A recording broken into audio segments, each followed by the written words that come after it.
आज अमित शाह ये कह रहे कि बीजेपी को मौका मिलेगा तो रिजर्वेशन निकाल देंगे मुसलमानों का, और पूरे मुसलमानों को नहीं मिलता रिजर्वेशन।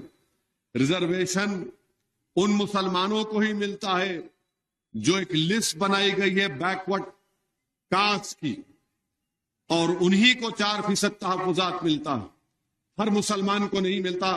ये अमित शाह लोग हमारे हिंदू भाइयों में दीगर अपनाए वतन में नफरत पैदा करने के लिए कह रहे हैं कि हर मुसलमान को मिलता है। एआईएमआईएम प्रमुख असदुद्दीन ओवैसी ने अमित शाह के बयान पर पलटवार किया है। ओवैसी ने कहा कि आज अमित शाह कह रहे हैं कि भाजपा को मौका मिला तो मुसलमानों का आरक्षण हटा देंगे। मैं बता दूं कि मुसलमान को आरक्षण नहीं मिलता, सिर्फ पिछड़े जाति वाले मुसलमानों को ही 4% मिलता है। अमित शाह हिंदू भाइयों में नफरत पैदा करने के लिए कह रहे हैं, हर मुसलमान को मिलता है। आज अमित शाह ये कह रहे हैं कि बीजेपी को मौका मिलेगा तो रिजर्वेशन निकाल देंगे मुसलमानों का, और पूरे मुसलमानों को नहीं मिलता रिजर्वेशन।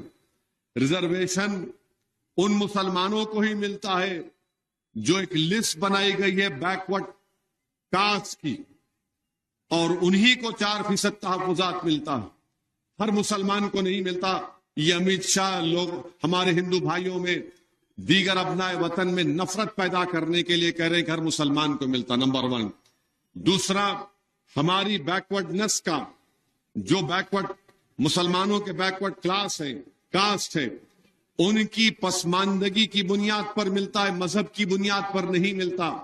वो समाजी तौर पर और तालीमी तौर पर जो पसमानदा है उसकी रिपोर्ट है, कृष्णन साहब ने रिपोर्ट बनाई थी, उस पर मिलता है।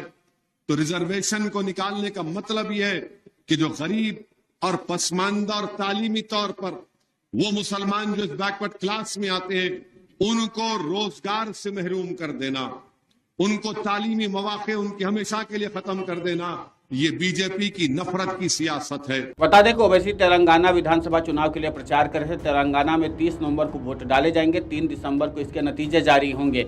राजधानी हैदराबाद के नामपल्ली विधानसभा क्षेत्र में पार्टी उम्मीदवार माजिद हुसैन के समर्थन में घर घर अभियान के दौरान ओवैसी ने कहा, राहुल गांधी की अध्यक्षता में कांग्रेस ने 540 लोकसभा सीटों पर चुनाव लड़ा, फिर भी 2019 के आम चुनाव में कांग्रेस केवल 50 सीटों पर ही सिमट कर रह गई। उन्होंने राहुल गांधी से सवाल किया कि उन्होंने पीएम नरेंद्र मोदी से कितना पैसा लिया। कांग्रेस सांसद को नसीहत देने से पहले राहुल ने कहा कि दूसरों पर उंगली उठाने से पहले उन्हें खुद को आईने में देखना चाहिए। ओवैसी ने कहा, कांग्रेस पार्टी शिवसेना महाराष्ट्र में यूबीटी के साथ गठबंधन में है। इस पार्टी का हाथ अयोध्या की बाबरी मस्जिद में विध्वंस में भी था। उन्होंने कहा कि कांग्रेस की चिंता का कारण है कि एआईएमआईएम अल्पसंख्यकों और गरीबों की आवाज बनकर के उभरी है। उन्होंने कहा कि हमारे पास राजनीतिक जनाधार है, पार्टी कांग्रेस से लड़ रही है और आगे भी ऐसा करना जारी रखेगी।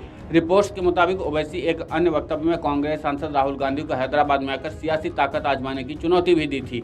Video desk अमरउजाला.com।